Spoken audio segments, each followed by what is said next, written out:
Hi everyone, this is Darren from Primal Gym again on bloating. We're looking at, in this 4-part series. Last week, part 1, we looked at what were the main causes for bloating. This week we're going to look at what other causes there are. We already discussed food and how most of bloating is caused by undigested grub in the tummy.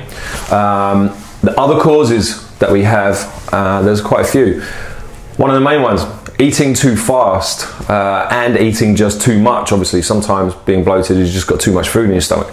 But sometimes it's down to actually eating too fast, taking too much air in as you're eating. And that very often, you know, you start getting the burps afterwards, and it's basically just a sign you've eaten too fast. So rule number 1, if you are getting bloated, have a look at your foods. Rule number 2 is slow down your eating. You want to eat slowly, eat mindfully, put your knife and fork down in between mouthfuls, etc.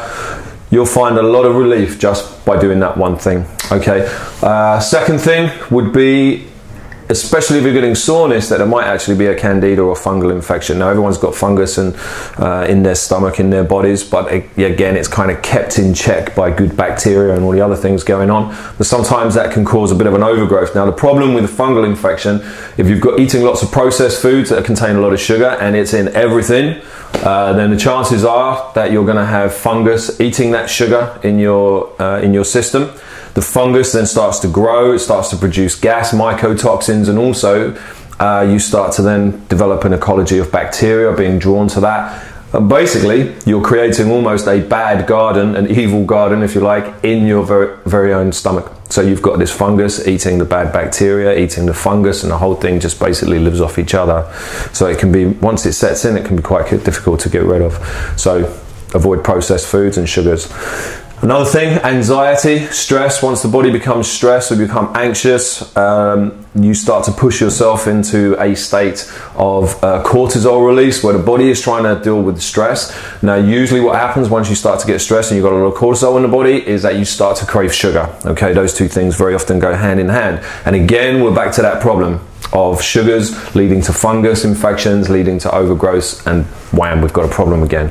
Another thing, HCl, hydrochloric acid, that's in the stomach, that breaks down your food. As you get older, that tends to drop off. Production of that tends to drop off. So if you're in your older years, then you may want to have a look and see if you've got hydrochloric acid, low production of that. That can be a cause, and you're just not digesting your foods properly. The other thing, of course, as we mentioned last week, is just looking at your foods. We want to be avoiding sugar. We want to be avoiding dairy to start with, just to see if things improve. We want to be avoiding processed breads and pastas and cereals and things like that. Again, just see if things improve. We want to be looking at soy, corn, sometimes beef, eggs, and definitely alcohol. So have a look at those foods.